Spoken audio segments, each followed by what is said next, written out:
Start करने से पहले बोलना चाहूँगा कि जो चैनल पे नए हैं, प्लीज़ चैनल को सब्सक्राइब कर लीजिए। और एपिसोड की स्टार्टिंग में हम लोग देखते हैं कि जैसे ही कावाकी कोरोमा को देखता है वो काफ़ी ज़्यादा डर जाता है। उसे समझ में नहीं आ रहा था कि आखिरकार ये सब कुछ हो क्या रहा है, वो इसकी आवाज़ कैसे सुन पा रहा है। तभी कुरुमा उसको बोलता है कि तुम नारुतो के पास से जा नहीं सकते बिना उसकी परमिशन के, चुपचाप यहीं पे बैठ जाओ। तो कावाकी बोलता है तुम आखिरकार हो कौन और तुम मुझसे ऑर्डर कैसे दे सकते हो, मुझे समझ में नहीं आ रहा तुम हो कौन। तो कुरुमा बोलता है कि तुम मुझे योकाई मान सकते हो, मैं वो हूँ जो नारुतो की बॉडी को पोजेस करता है, वैसे भी तुम मेरे बारे में समझ नहीं पाओगे। तो योकाई जापान में मॉन्स्टर्स को बोला जाता है, फिर भूत प्रेत को बोला जाता है। तो कावाकी काफ़ी ज़्यादा अचरज में हो जाता है, उसको कुछ भी समझ में नहीं आ रहा होता। तभी कुरुमा उसको बोलता है कि मेरी तुम्हारे साथ कोई भी ज़्यादा दुश्मनी नहीं है, लेकिन मुझे ऑर्डर मिला है कि जब नारुतो सो रहा हो तो मुझे तुम्हारे ऊपर नजर रखनी है। ये मुझे पर्सनली 5 कागे ने बोला, इसलिए मैं अपनी ड्यूटी को निभा रहा हूँ। तुम चुपचाप यहीं पे बैठ जाओ।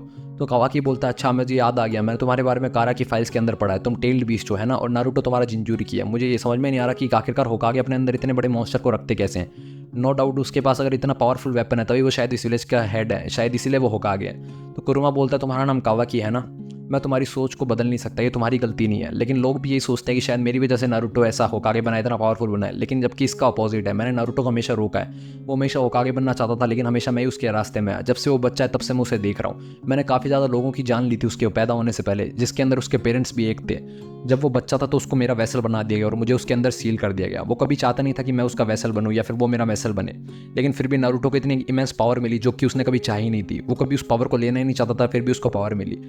मैं नारुतो का वेपन बोला था तुमने है ना, लेकिन ऐसा नहीं है, मैं नारुतो का वेपन नहीं हूँ, बल्कि मैंने उसको हमेशा रोका है। मैंने कभी उसको आगे बढ़ने नहीं दिया, जबकि उसकी पावर जो थी वो उससे भी ज़्यादा थी, लेकिन मैंने हमेशा उसको बचपन में रोका। उसके मॉम डैड ने मुझे उसके अंदर सील कर दिया था और बदले में उन्होंने अपनी लाइफ दे दी, जिसकी वजह से वो सीलिंग जुस्सू था वो बहुत ज़्यादा पावरफुल था। मैंने काफ़ी बार उस सीलिंग जुस्सू को रिलीज़ करने की कोशिश की, जिसके बदले में नारुतो रैम्पेज पर चला जाता था, वो अपने आप को कंट्रोल नहीं कर पाता था। और उसके बाद उसने अपने आसपास वाले लोगों को हर्ट किया है, जिसका ट्रॉमा उसको अभी तक है। वो हमेशा उनके बाद खुद को हर्ट करता था जब भी वो किसी और को हर्ट कर देता था। तो कावाकी बोलता है लेकिन अब तो वो ठीक हो गए हैं ना, अब तो तुम भी ठीक हो गए, शायद विलेज के लोगों ने उनको मदद की होगी। तो कुरुमा बोलता है इसमें भी तुम काफ़ी ज़्यादा गलत हो, जैसे ही तुम्हारी मदद किया ना लोगों ने, वैसे ही नारुतो की मदद करी थी। कोई भी उससे ढंग से बात भी नहीं करता था, लोग उसको इतनी ज़्यादा हार्शली ट्रीट करते थे क्योंकि वो लोग इससे डरते थे। नारुतो अकेला झूलों पे बैठा रहता था और बाकी सारे बच्चे इंजॉय करते रहते थे। वो दूर से सब कुछ देखता रहता था। शायद इसीलिए इसने अपने अकेलेपन को दूर करने के लिए शैडो क्लोन जुत्सु को बनाया और शायद वही सीखा। तभी कावाकी को याद आता है कि उसने नारुतो से पूछा था कि आपने शैडो क्लोन जुत्सु इसलिए बनाया होगा ताकि आप अपनी फ्रस्ट्रेशन निकाल सको। तो नारुतो बोलते ऐसी बात नहीं है, ऐसा काम नहीं करता शैडो क्लोन जुत्सु, तुम उसके बारे में जानते नहीं हो। तभी कुरुमा उसको बताती है कि नारुतो ने शैडो क्लोन जुत्सु सीखा, फिर भी वो अपने अकेलेपन को दूर नहीं कर पाया। अभी भी वो अपना अकेलेपन को अपनी फैमिली के साथ दूर करता है। मैंने उसको काफ़ी बार फाइट करते हुए देखा है, वो हमेशा रेकलेसली फाइट करता है, वो उसके साथ अपनी जान की परवाह नहीं करता, वो उसके लिए फाइट करता है जिसको वो बचाना चाहता है। तुम्हें पता है नारुतो सबसे ज़्यादा स्ट्रॉन्गेस्ट कब होता है फाइट करते टाइम? तो कावाकी बोलता है नहीं मुझे कोई आइडिया नहीं है। तो कुरुमा बताता है कि नारुतो सबसे ज़्यादा स्ट्रॉन्गेस्ट तब होता है जब वो अपने फ्रेंड्स के लिए फाइट कर रहा होता है, तुम कभी नारुतो को समझ ही नहीं पाओगे। तभी कावाकी को याद आता है नारुतो ने उसको बताया था कि वो बॉन्ड जो हम शेयर करते हैं वो हमको स्ट्रॉन्ग बनाता है, ना कि हमारा चक्रा। तो कावाकी बोलता है तुम्हें क्या लगता है मैं भी इनके जैसा बन पाऊंगा क्या, मैं भी लोगों को ओवरकम कर पाऊंगा, अपनी पावर को ओवरकम कर पाऊंगा?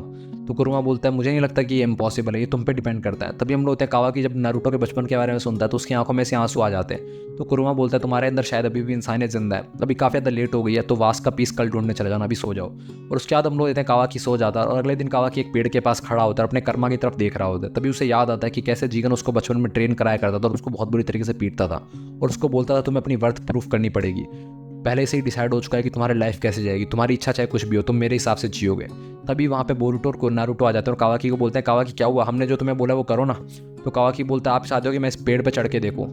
और फिर हम लोग देते हैं कावाकी बोलता है मुझे बताओ तो सही मैं कैसे चढ़ूंगा। तो नारुतो उसको बोलता है कि तुम अपने पैरों के ऊपर अपने चक्रा को कॉन्सेंट्रेट करो और फील करोगे जैसे तुम इसके ऊपर चढ़ सकते हो। तो हम लोग काफ़ी कावाकी प्रैक्टिस करता है और बाद में वो सीख भी जाता है। तो नारुतो बोलता है तुम काफ़ी ज़्यादा होनहार हो, तुम जल्दी सीख गए। तो कावाकी बोलता है अगर मैं इतना ही होनहार हूँ तो जल्दी से मुझे शैडो क्लोन जुत्सु भी सिखा दो। तो नारुतो अपने मन में बोलता है धीरे से कि इसको पता नहीं है शायद मुझे कितनी ज़्यादा मेहनत करनी पड़ी थी पेड़ पर चढ़ने के लिए।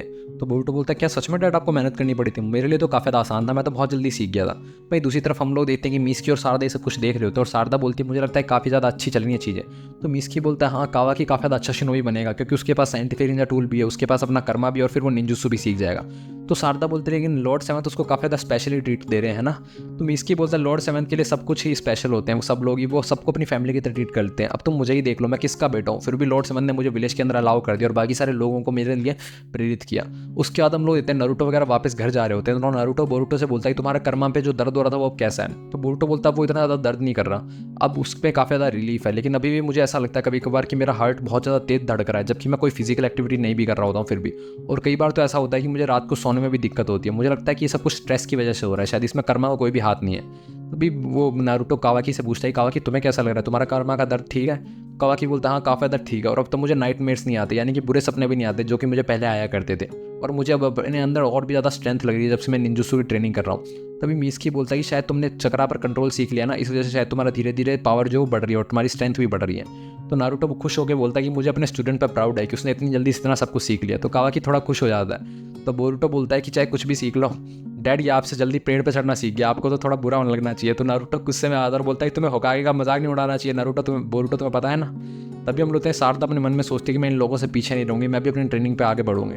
तो बोरुतो बोलता है क्या बोल रहे हो तुम शारदा? तो शारदा बोलते दरअसल मेरे डैड मुझे ट्रेन कर रहे हैं चिदोरी के लिए, तो मैं भी काफ़ी ज़्यादा ट्रेनिंग करने वाली हूँ। तो बोरुतो बोलते तुम्हारे डैड तुम्हें ट्रेन कर रहे हैं, वो विलेज के अंदर आए हैं, उनको बोलना कि मुझे भी ट्रेन करें। तो शारदा बोलते अभी तो वो बाहर है, मैं बोल दूंगी। तो ये मिस्की बोलता है कि हम लोगों को तैयार रहना चाहिए क्योंकि हम लोगों को कभी ना कभी तो कारा से फाइट करनी पड़ेगी। तो बोरुतो बोलता है कावाकी तुम भी चल रहे हो हमारे साथ, मैं और मिस्की ट्रेनिंग के लिए जा रहे हैं, तुम्हें हमारे साथ चलो हम लोग ट्रेनिंग करेंगे। तो कावाकी बोलता नहीं मैं नहीं जा रहा। तो बोरुतो बोलता है क्या हुआ, तुम थक गए क्या अभी जो ट्रेनिंग की थी उसके बाद?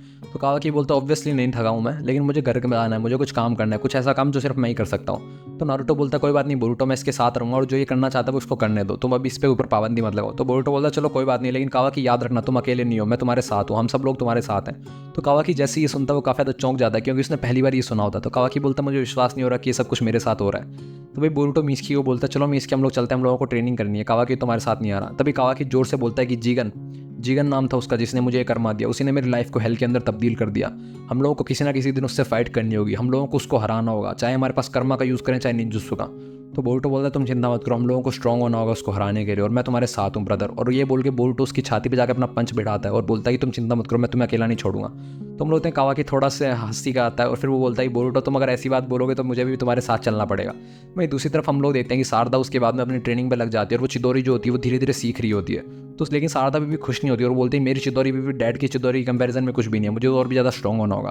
वहीं दूसरी तरफ हम लोग देखते हैं कि साय आता है शिकामारू के पास और उसको बोलता है कि जो स्क्रोल लाया था कोनोमारू, उससे हमें पता चला है कि जीगन नाम है उस बंदे का, और कावाकी ने भी उसका नाम जीगन ही बताया कि जीगन उसका लीडर है। तो शिकामारू बोलता है तुम्हें कावाकी पे भरोसा है? तो साई बोलता अभी तक उसने विलेज के खिलाफ कुछ किया नहीं है, तो हम लोगों को उस पर भरोसा कर लेना चाहिए मेरे हिसाब से। तो शिकामारू बोलता है कि हम लोगों को कर्मा के बारे में और कारा के बारे में कुछ पता चला उस स्क्रोल से।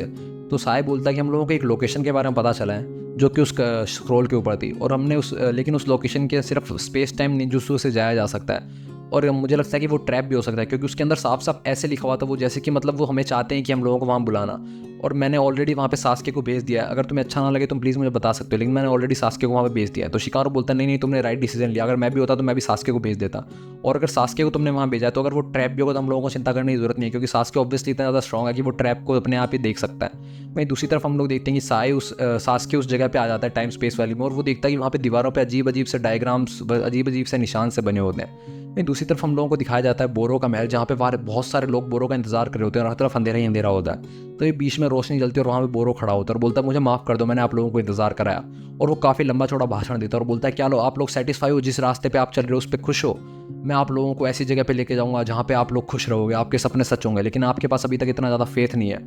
एक दिन ओसुत्सुकी आएंगे और हम लोगों को इन्फिनिट सुकोयोमी के पास लेके जाएंगे, आप बस भरोसा करो। इसी के साथ एपिसोड खत्म हो जाता है। अगले एपिसोड के लिए बन रही हमारे साथ, तब तक के लिए बाय बाय।